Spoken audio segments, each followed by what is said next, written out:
si se tratara de un niño con juguete nuevo, el presidente de Ucrania, Volodymyr Zelensky, acarició a los cazas F-16 que tanto había solicitado a Occidente. En esta oportunidad, pues han sido Países Bajos y Dinamarca las naciones que se han comprometido a donar a Kiev estos aviones de combate, con varios condicionamientos, por supuesto, bajo el alegato de ayudar a Ucrania en la guerra contra Rusia y, por supuesto, tras el permiso de Estados Unidos. Pero, ¿en qué contexto llegan estos cazas F-16? ¿Se atreverá Kiev a usarlos fuera de su territorio? Más allá de la decisión, ¿cuál es la realidad para que Ucrania llegue a operar estos aviones de combate? Bueno, estas interrogantes y las fuertes reacciones de Rusia las analizamos a continuación acá en Detrás de la Razón. Les saluda Dani Pérez Díaz y así iniciamos.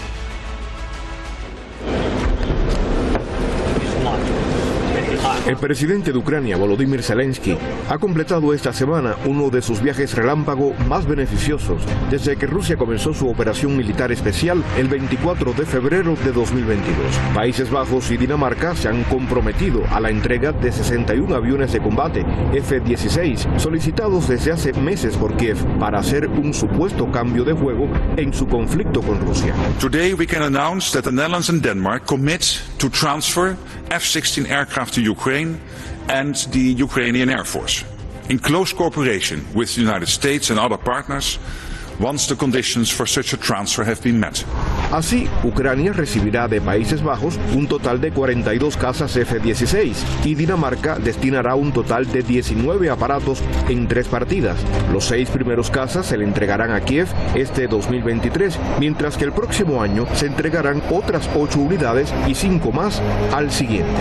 Today we announced that we will donate 19 F-16 fighter jets to Ukraine. Together with the Netherlands, we are the first country to make a solid and concrete commitment to donate Western fighter jets. Zelensky agradeció los cazas desde Copenhague y Ámsterdam y se mostró convencido de que Ucrania ganará la guerra porque, según el mandatario, la razón está de su lado. Dear friends, today we are confident that Russia will lose this war.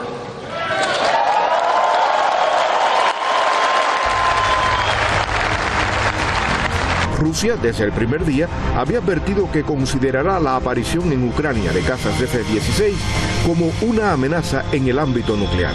Moscú precisa que la transferencia planificada de aviones demuestra la continuación del curso de Occidente de prolongar el conflicto y de echar más leña al fuego.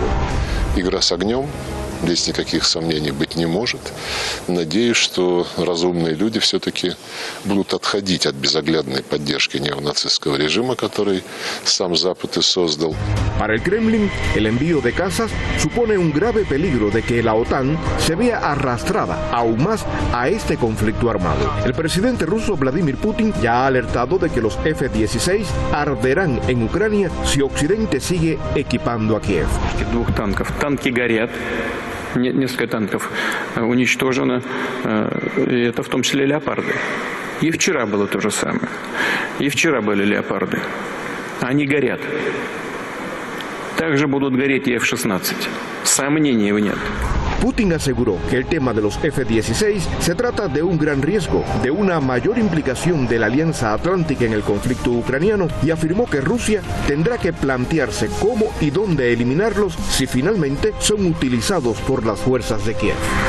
Но если они будут располагаться на авиабазах за границей Украины, а использоваться в боевых действиях, мы должны будем посмотреть на то, как нам поражать и где нам поражать те средства, которые используются в боевых действиях против нас. Это серьезная опасность дальнейшего втягивания в НАТО в этот вооруженный конфликт.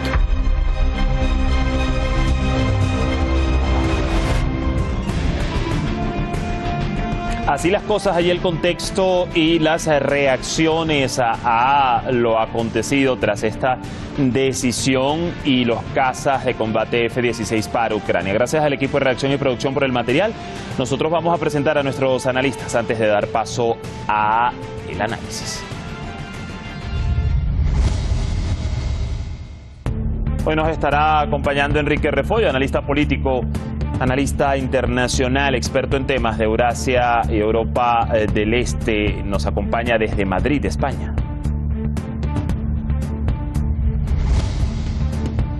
Y también nos va a aportar en el análisis Tadeo Castiglione, periodista experto en relaciones internacionales desde Neuquén, Argentina.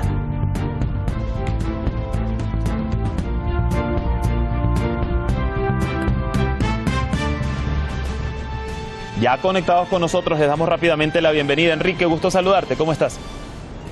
Un gusto saludarles también, como siempre, un gran saludo a ti, a todo el equipo, al compañero ahí del otro lado también presente y a toda la audiencia que siempre está ahí. Gracias por recibirnos y Tadeo, un placer que nos acompañes en esta nueva edición en Detrás de la Razón y más con el tema relacionado a Rusia. ¿Qué tal? Muchísimas gracias, como siempre, Dani, por la invitación y bueno, un placer estar con ustedes esta tarde para compartir sobre estos temas. Bueno, vamos a dar inicio. Yo comienzo con Enrique desde Madrid y fíjate, Enrique, las expresiones del presidente Zelensky viendo a esos cazas F-16 en el hangar danés podrían decir mucho, ¿no?, de su satisfacción. Pero hay varias interrogantes que quizás encierra todo esto. Primero, ¿qué tanto se le cumplió ese deseo a Zelensky con esto, pese a las condiciones que bien hemos observado tanto Países Bajos como Dinamarca le han puesto para hacer efectiva la transferencia? ¿Cómo mirar además el que Estados Unidos haya dado su brazo a torcer, por decirlo de alguna manera, para permitir en este momento el que otros países le reexporten o le transfieran F-16 de manufactura estadounidense a Kiev? Bueno, en primer lugar, que Estados Unidos haya dado su brazo a torcer es entre comillas. Ellos no han dado sus cazas, simplemente han dado el permiso que cazas de fabricación estadounidense, pero comprados por países europeos como Países Bajos y Dinamarca, se le transfieran a Ucrania. Es decir, esto recordemos el año pasado, en 2022, cuando Biden dijo que estaba dispuesto a asumir todos los sacrificios que hubiera que hacer para defender a Ucrania. Se refería a los sacrificios, Europa era el sacrificio, y ellos estaban dispuestos a asumir ese sacrificio, es decir, asumir que el sacrificio lo hagan otros. Es decir, esto hay que tenerlo muy en cuenta de que es su línea siempre, y que también, bueno, desde Países Bajos y Dinamarca han dicho, sí, te vamos a mandar todo esto, pero un poquito ahora, un poquito más tarde, un poquito después, ya veremos luego lo que pasa. No quiero tirar mucho con esta primera pregunta, pero recuerden los famosos Leopard de Pedro Sánchez, presidente del gobierno de España, Partido Socialista, igual que Josep Borrell, el supuesto, que se supone que es el jefe de la diplomacia europea, cuando dijo, sí, España va a mandar 60 Leopards. Y aquí todo el mundo se reía, porque todos los que sabíamos del tema era como, ¿qué 60 van a mandar? Con que funcionen 6 ya es un milagro. Entonces, bueno, también vamos a ver lo que sucede con estos cazas de, sí, yo te voy a hacer una oferta muy grande, todo el mundo ahí, oh, qué generosos son Países Bajos, Dinamarca, Zelensky apareciendo ahí como siempre con esa voz carrasposa de, sí, muchas gracias, amigos. En fin, luego el entrenamiento de los pilotos. Así es. ¿Qué van a ser? ¿Pilotos ucranianos? ¿Con qué entrenamiento? ¿Con cuánto tiempo? Porque desde Estados Unidos dicen hasta el año que viene mínimo, no, o sea, hasta la vuelta del año nuevo próximo no van a estar disponibles. Entonces, ¿qué va a pasar? En fin, la muestra tal vez de que lo quieren dejar pasar, quieren dejar que esto se alargue lo más posible para que Estados Unidos ya de algún modo diga, bueno, cortamos el apoyo, vamos a parar la guerra, que entramos en un 2024 donde el amo del cortijo, es decir, Estados Unidos, tiene su proceso electoral y tiene que centrarse la campaña en cosas de allí, en cosas de Estados Unidos, y que ni lo que pasó en Afganistán precisamente hace 2 años exactos, por estas fechas de agosto, ni lo de Ucrania le lastren a Biden y que se centren en su Bidenomics, es decir, la economía de Biden, que es lo mejor, lo más mejor del mundo, entre comillas, y que simplemente la campaña electoral vaya por ahí. De hecho, bueno, más adelante hay una interrogante relacionada a ese tema de la campaña electoral y las presidenciales en Estados Unidos el próximo año. Voy a darle ahora el pase a Tadeo, y fíjate, Tadeo, manteniéndonos en esta misma línea y como bien expone Enrique, vamos a analizar el contexto en el que, bueno, Estados Unidos da su firma para que estos países pues puedan reexportar estos F-16. El contexto del campo, en el campo de batalla y tras esa fallida contraofensiva ucraniana, ¿le sirve al gobierno ucraniano, digamos, debilitado en el contexto de las enormes pérdidas militares y también materiales, no, estos F-16, justo ahora que, como además bien indica Enrique, no van a llegar mañana ni la semana que viene para empezar, podrían, o más podría quizás esta noticia, y con el furor con el que muchos medios occidentales han titulado al respecto, utilizarse más para el tema de la disuasión? ¿Cuál es su realidad realmente, la realidad ucraniana? El régimen de Kiev se mantiene gracias a la propaganda occidental. Durante todo este tiempo hemos visto que su contraofensiva, que terminó perdiendo más territorios del que ganaron, tenía como fin propagandístico, y se había divulgado durante meses, de que se iba a expulsar a los rusos de Crimea, que la guerra ya estaba ganada, que iban a entrar con los tanques y a arrasar todo, pero la realidad fue una dura derrota en el ámbito militar, y de esta manera Zelensky, de manera desesperada, necesita nuevamente más propaganda para tapar sus derrotas actuales. De esto se trata los F-16, como anteriormente se trataron los cohetes HIMARS, los tanques Leopard, y así en esta espiral que se va convirtiendo la situación en torno en el Donbass.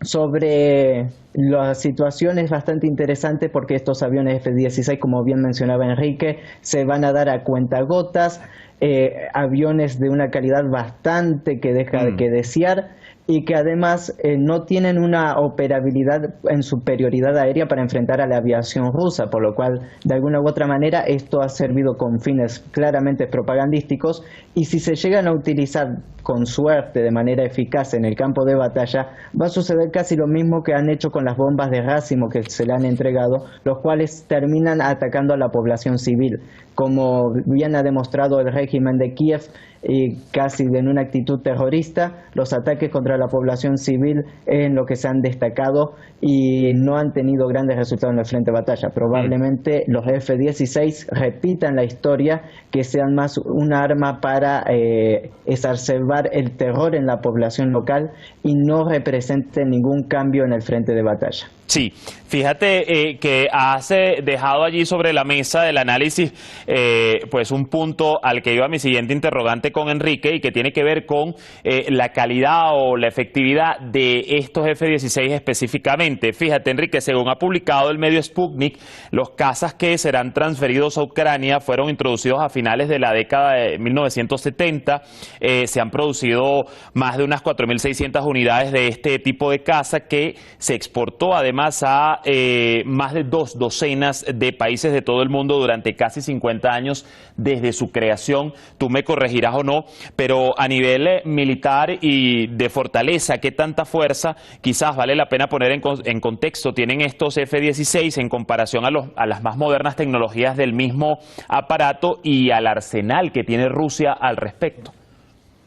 Pues mira, me gustaría centrar la respuesta más en una cuestión del para qué quieren esto. Es decir, evidentemente no van a ganar con un puñado de F-16 de aviones del siglo pasado, etcétera, sino que lo que buscan desde Zelensky y compañía es el efectismo, es lanzar algún tipo de ataque, como han lanzado los drones sobre Moscú, sobre Kursk, Briansk, Belgorod, etcétera, sobre Crimea, sobre Krasnodar, sobre Rostov del Don. Lo único que buscan es el efecto, el titular, el de Ucrania ataca Moscú, Ucrania alcanza el centro financiero de Moscú. ¿Por qué? Porque él sabe que en Occidente todos los grandes medios van a decir que, bueno, ya la guerra está perdida para Rusia. ¡Oh! Han atacado, 2 drones han atacado el centro financiero de Moscú, ya Putin está rindiéndose, Putin ya está entregándose en La Haya. Lo que buscan es aumentar ese efectismo, que no sean simplemente drones, que no sean drones sobre tierra o drones también marítimos. Lo que hemos visto, por ejemplo, de ataques al puente de Kerch, intentos de ataque al puerto de Sebastopol, ataques efectivamente a barcos rusos, tanto militares como civiles, en el Mar Negro, y de nuevo el efectismo, Ucrania ha conseguido atacar, no sé qué, ya, Rusia está perdida. Buscan una y otra vez ese efectismo, y un nivel más de ese efectismo es precisamente que fueran cazas, que digamos la Fuerza Aérea Ucraniana ha atacado Rusia, ha atacado fuerzas rusas, etcétera. Recuerden, por ejemplo, al principio de la operación militar especial, el llamado Ghost of Kiev, el fantasma de Kiev, ese supuesto piloto ucraniano que en un avión soviético, por cierto, había derribado poco menos que a la mitad de la Fuerza Aérea rusa y demás, y luego con los meses dijeron que, bueno, que había sido una invención de la propaganda para mantener la moral, y así una y otra vez. En definitiva, que con estas armas lo que buscan es ese efectismo. Y por otro lado, y termino ya con esto, cuando atacaron, por ejemplo, el puente de Kerch en las 2 ocasiones, o al petrolero ruso cerca de Novorossiysk, del puerto de Novorossiysk, ¿cómo respondió Rusia? Con ronda de misiles y drones contra instalaciones militares portuarias de Ucrania. ¿Cómo va a responder Rusia a esto? Pues bueno, lo vamos a ver como la experiencia nos lo dice.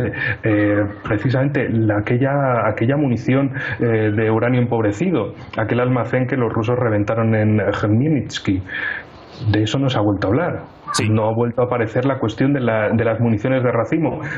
Esto lo digo en último lugar porque desde Occidente siempre dicen, no, es que los rusos son tontos, no se dan cuenta de las cosas, son imbéciles, se les pasa todo, y luego hacen cosas como lo de esa ciudad o lo de recientemente en Chernigov, que al gobierno ucraniano le da por organizar una feria de drones militares en una ciudad fronteriza con Rusia, y los rusos le acaban reventando la feria en cuestión de segundos, literalmente, con un Iskander. Sí, no, y además es muy interesante la suspicacia que genera efectivamente todos estos hechos que en su momento han sido un boom mediático, y así como han subido mediáticamente hablando, pues han bajado tras escasos días, y no se ha vuelto a hablar, como tú bien dices, Enrique. A ver, Tadeo, vamos a las reacciones de Rusia, que recordemos ya había señalado como una amenaza en el ámbito nuclear, por ejemplo, este tipo de aviones en manos de Ucrania. Están jugando con fuego, ha sido una de las cosas que ha dicho el canciller Lavrov, por ejemplo. Desde tu visión, desde tu análisis, ¿realmente representa para Rusia el que Ucrania tenga estos aviones un peligro no solo militarmente, sino geopolíticamente hablando? ¿Cómo lo toma desde los ojos de Rusia? Es bastante interesante lo que sucede con este tema de los F-16 precisamente, porque si bien, como bien se mencionaba, no tienen una gran posibilidad de ser efectuados de manera grande, un ataque preciso, lo que sí la Federación Rusa teme de que se siga utilizando para generar un daño similar al que se hizo en la represa de Kajovka, en lo cual se voló y se afectó gran parte de la población civil. Hace tiempo se viene hablando de la central nuclear de Zaporozhye y todo lo que va relacionado con esto, y muy probablemente siga estando sobre la mesa de las fuerzas ucranianas un desastre nuclear, incluso la utilización de los F-16 para este mismo propósito, por lo cual las advertencias de Moscú siguen siendo las constantes líneas rojas que ha puesto el gobierno de Vladimir Putin en este conflicto, en los cuales se ha visto un occidente mediocre, un occidente que no piensa en las causas y en las consecuencias, y que están haciéndole juego a Estados Unidos, principalmente la OTAN, la Unión Europea, siguiendo de alguna manera este juego de provocar a Rusia, de seguir continuamente proveyendo armamento a Ucrania, que como ya han dicho varios analistas militares, si se cortara el grifo de suministro de armamento, Ucrania duraría días nomás, porque es un total desperdicio lo que se está cometiendo, incluso